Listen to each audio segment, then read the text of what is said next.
What the hell is that? So they call this actually the other Pompeii. And this whole area is completely open to just wander around and explore. This one went out with a whimper. Pompeii went out with a bang. Welcome to the Vatican. Let's go to the Colosseum. I can't believe that we started the day in Toronto and now we're about to go in there. If there's any place in the world that's haunted, it's this place. People say this is the most important piece of real estate in Western civilization because this was the heart of the Roman government.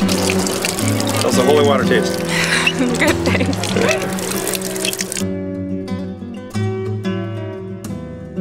If you took just one block of Florence and put it in Toronto, people would come from across the country to see it. I have no idea where we are. Getting struck by lightning for saying inappropriate things. One that got me zapped was saying the Pope's got to man up a little bit. I will ask for forgiveness. What's in the box? There's actually a head in the box and the whole body of a Pope.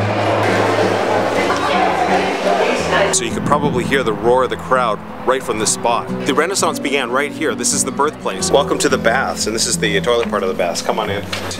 You'd kind of pick your throne, have a seat, have a chat, and do your business. This is quite literally, for the Catholic Church anyway, the top of the world. So welcome to Ostia Antica. This is a city that was built 600 years before Christ, and about 400 years before Christ, Rome, which is just down the road, got the idea, maybe we'd like to have this little city. So this is the very first city that Rome conquered. It is the first colony. And from there, Rome got the idea that, hey, I like this conquering stuff, and look where it led them. So this was a port city, and the river actually shifted. And what happened was the silt from the river covered the whole town. So they call this actually the other Pompeii. This one went out with a whimper. Pompeii went out with a bang, with a volcano. But this city is really cool and it's really big. And I can't say enough about it. It's one of the most impressive things I've ever seen. So this is a really cool view from one of the tops of the apartment buildings here. So starting out here, you could have seen where the water was, and then these were all the warehouse complexes. Past this was where the commercial center was with all the stores. Further down was the necropolis. Across the street was where the Roman baths, the public baths were. And then on this side was where the forum was, along with the main temples in the town.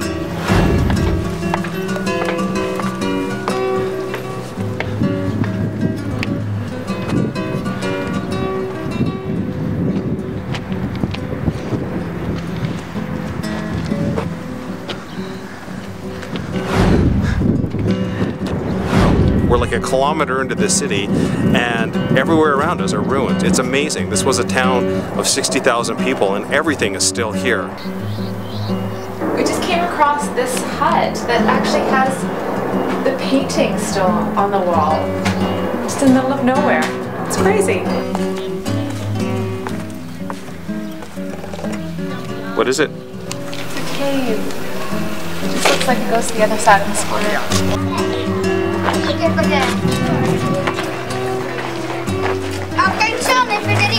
One of the differences between Ostia Antica and Pompeii is this town was a working man's town, and the very fact that there's a column in front of this home probably means that it was a wealthy man who built it. Now, the other surprising thing about this home was that it was built when this town was ancient, 1,000 years after it was founded. Believe it or not, that was in 600 AD. Now, check this out. Another clue that this was a wealthy home. This sewer grate. Take a look. Look how ornate this is.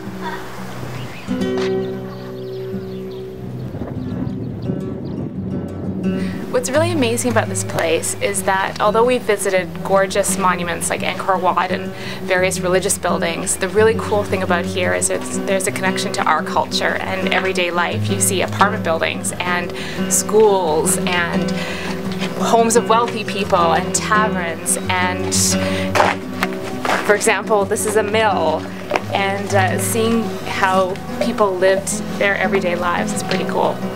We're in a bar in Ostia Antica, and the guidebook says that one of the things about it is it's a lot like a modern bar. So right over here is where they would store the booze, and they would serve the booze up from back over there. If it sounds loud, obviously you can see there's a big tour group in here, and that's why it sounds like a bar. Once you get loaded and you got to take care of business, there's the bathroom right in there. And back out here is the courtyard, so you sit out there with your mates and have a few pints. To the Roman baths.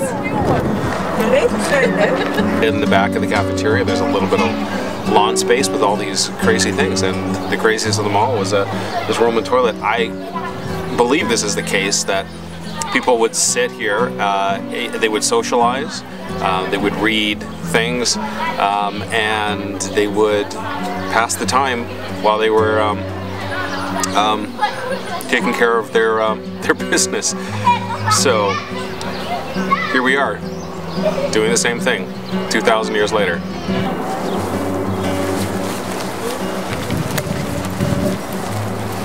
Take a look at this. So we're really off the beaten path in here. Someone made their own door. I don't know why, this whole place is full of doors. What's amazing is the size of the walls here. This was engineered to last. You can see how thick that was.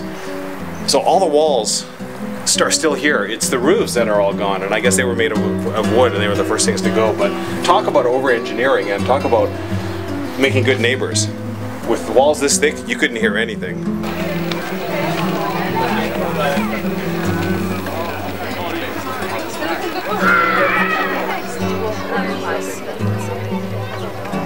So we're here at the theater at Ostia Antica. I think it's one of the oldest brick theaters still standing. And just to the right, what's really cool about that is it's the square, the old commercial square. And then on the sidewalks in front of each building has a mosaic of what was actually sold in each store.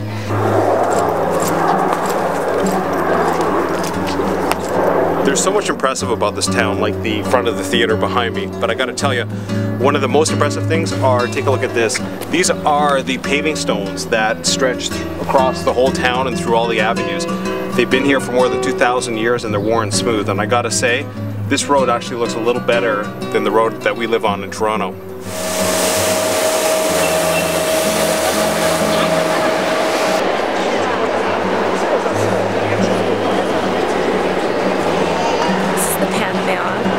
Famous for its skylight. It was a temple dedicated to all the Roman gods, and now it's a Catholic church.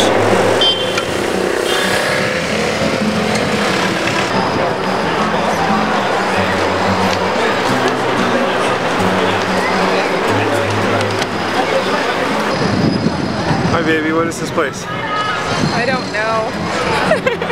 It's huge, it's made of marble. There's guards, we don't know what it is. We'll find out in a sec.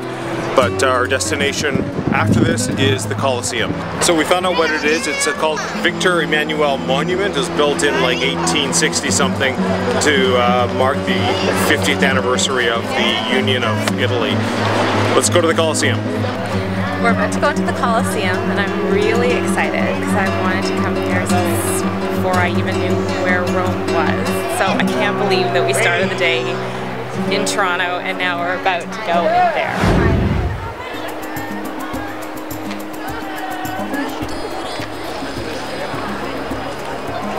This is it, we're inside the Colosseum. 50,000 people used to sit in the stands that wrapped around this building here, and behind me is where the gladiators used to fight. There was trap doors around the floor, and animals, wild animals, would be brought up by elevator to face those gladiators. Christians were also thrown to the lions right behind me here. This is an incredible building, and the amount of history here is just unbelievable. Okay, we're standing right in the heart of what was once ancient Rome. Behind me is Palatine Hill. That's where the emperors used to live, and that's where the word palace incidentally comes from. I just learned that. If you spin around, you can see that these are the remains of the Forum. People say this is the most important piece of real estate in Western civilization because this was the heart of the Roman government. Pretty cool.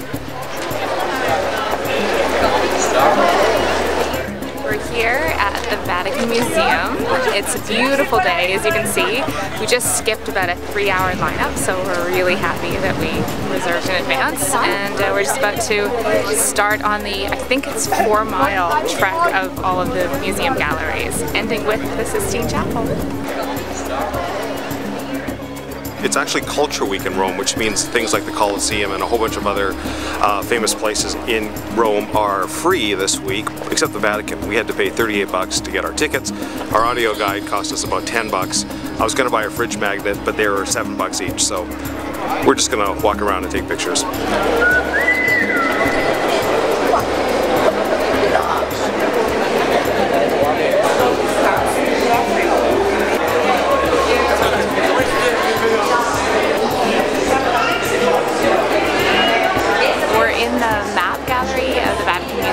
There's about 40 beautiful paintings of the different regions of Italy. How's the holy water taste? Good, thanks. So we just finished our tour of the Vatican Museum. The highlight was probably the Sistine Chapel. A lot of people were taking photos and videos in there, which they were told not to do, so they're likely going to hell. And speaking of that, we had this little game that we kind of invented about getting struck by lightning for saying inappropriate things. Not that we were actually trying to do that, they just kind of kept coming out. Little things like one that got me zapped was saying the Pope's got to man up a little bit. Tomorrow I have a chance to redeem myself because I'm actually going to go and see the Pope. So I will ask for forgiveness. We're going into St. Peter's Square. Welcome to the Vatican.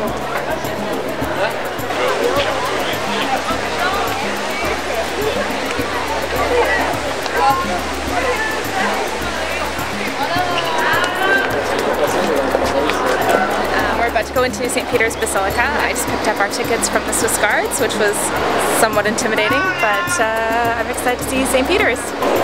We're in St. Peter's Basilica. We waited in line about 30 minutes to get here, and it's worth it because this is the most expensive, most important church in the world. It's 6 acres and it can fit, believe it or not, 60,000 worshippers inside here. The atrium that we just walked through is so big it can fit a normal sized church.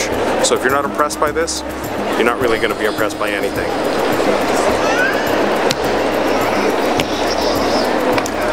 This is the main altar that sits directly over St. Peter's tomb and underneath this magnificent dome.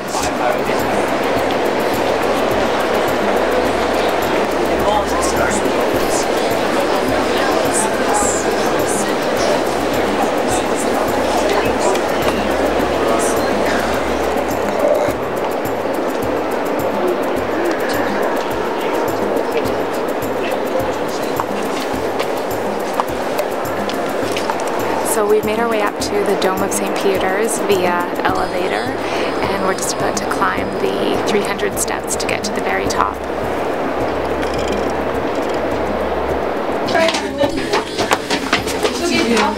It's a slow pace, so I wouldn't want to do it any faster.